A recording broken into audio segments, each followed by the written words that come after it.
Welcome, seekers of the truth, to the Magical Services channel. So this is going to be a most supreme mood reading for the time when, because we just entered the first quarter moon and now in Sagittarius.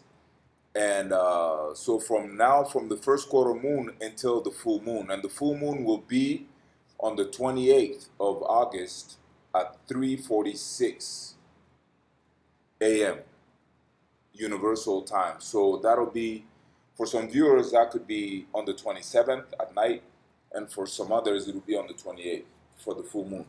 But since I keep my times universal time, so that's what's up. So this reading will be from the first crescent, from the first quarter moon to the full moon.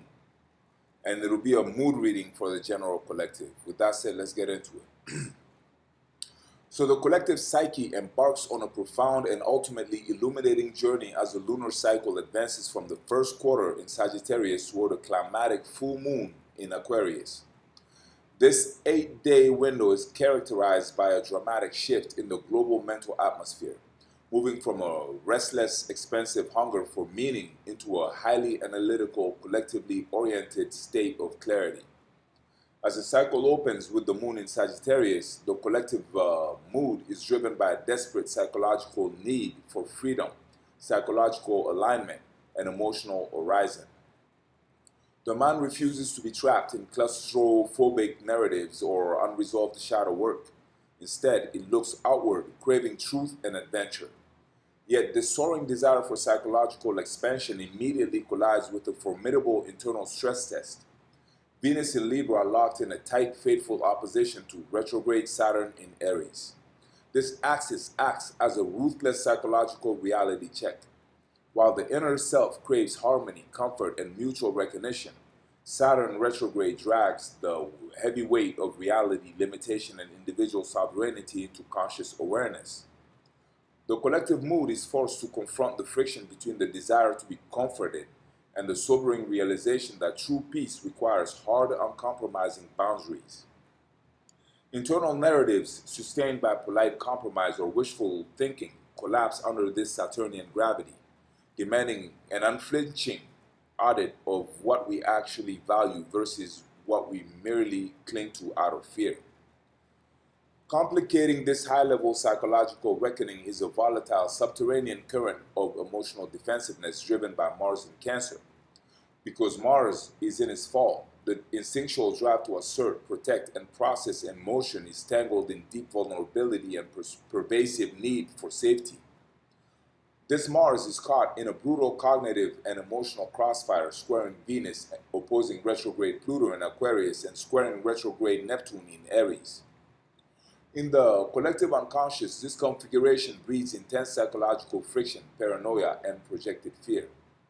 While the conscious mind craves Sagittarian optimism and Libran harmony, the primal emotional body is mired in suspicion and a profound sense of being emotionally unsafe. The opposition to Pluto suggests a quiet subconscious war for emotional control, bringing repressed power dynamics and obsessive fears to the surface. The square to Neptune adds a disorienting cognitive fog. The collective mind may misread neutral signals as personal attacks, projecting unhealed wounds onto present interactions. The psychological danger here is acting out of insecurity, weaponizing vulnerability, or retreating into passive aggressive maneuvering. The invitation is to recognize the shadow when it rises, name the fear beneath the paranoia, and refuse to let the subconscious dictate present moment reality. As the week progresses, a profound karmic release fundamentally alters the collective ego structure. The Sun and Mercury traveling through the final degrees of Leo conjunct the South Node. This is a massive psychological shedding. The collective psyche is asked to release the performative aspects of identity, the exhausting need to be seen as perpetually strong, the ego's demand for constant external validation, and the clinging to a dramatic self-centric narratives that have expired. Mental clarity, driven by Mercury, burns away ego-driven illusions, creating a deep psychological exhaustion with performing for an audience and a corresponding hunger for authentic and vanished truth. What the collective willingly releases now regarding its ego-driven need for applause creates a vital psychological vacuum. This shedding is not a loss of self, but a necessary clearing of the mental landscape, allowing the mind to stop posturing and start actually processing its internal data. As the sun crosses into the analytical sign of Virgo, the psychological mood shifts dramatically from dramatic expression to somatic awareness, nervous system regulation, and meticulous mental organization. The mind wants to clean the house, make sense of the emotional data, and ground the psyche in practical reality. This Virgoan need for order and refinement culminates in the full moon in Aquarius. This lunation brings a climax of collective consciousness, creating a powerful psychological axis between the sun in Virgo and the moon in Aquarius. The emotional body demands detachment, objectivity, and alignment with the collective, while the conscious mind focuses on the granular details of personal healing and daily routines. The psychological breakthrough of this full moon is the realization that personal emotional regulation is inextricably linked to collective well-being. The mood shifts from isolated ego-driven anxiety to a clear-headed systemic awareness. We realize that we do not have to carry the weight of the world alone. We can intellectualize our triggers, detach from the emotional mud, and contribute to the collective without losing our individual sovereignty. Throughout this intense psychological crucible, the universe provides vital cognitive and emotional antidotes. Jupiter in Leo sextiles Venus, offering psychological generosity, cognitive reframing, and the ability to find genuine joy and benevolence despite the heavy Saturnian and Martian pressures.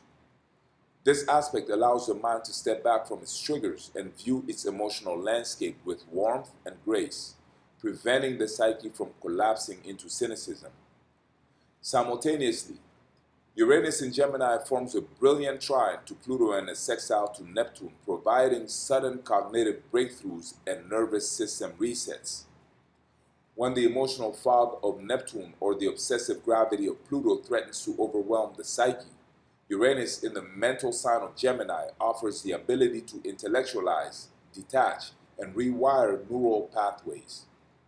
A sudden insight, a shift in perspective, or a flash of brilliant logic can instantly break a psychological loop, reminding the collective mind of its inherent adaptability and genius. Ultimately, this lunar cycle is an alchemical process for the collective psyche. It begins with a restless hunger for meaning, forces a confrontation with subconscious shadows and ego-driven performances, and culminates in a highly evolved, collectively oriented, and psychological maturity. It is a demanding passage asking for the bravery to face Saturn's reality checks, the honesty to navigate Mars's emotional triggers, and the willingness to shed the performative ego at the South Node. But for those willing to do the inner work, the reward is a psychological state that is profoundly grounded, analytically clear, and deeply connected to the broader human experience. The mind emerges from this cycle not just healed, but upgraded, ready to face the future with a quiet, unshakable, and brilliantly objective clarity. So that is what I had for you today, collective. I hope you enjoyed it. If you did, please feel free to like this video, or comment this video, or share this video, or hype this video, or subscribe to our channel if you haven't already, or hype our channel by letting your friends and acquaintances who might benefit from it know about it. All those acts would be great and greatly appreciated.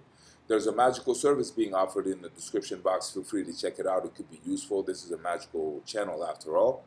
And I do encourage you to stay in tune to future uploads of the channel, as I always try to keep fresh stuff on here for y'all. Sign readings, sign-specific readings, longs and shorts, divinations and astrology readings, and whatever else you would like to see feasible. With all that said, thank you so much for your time and for being here and being part of our tribe and supporting our channel.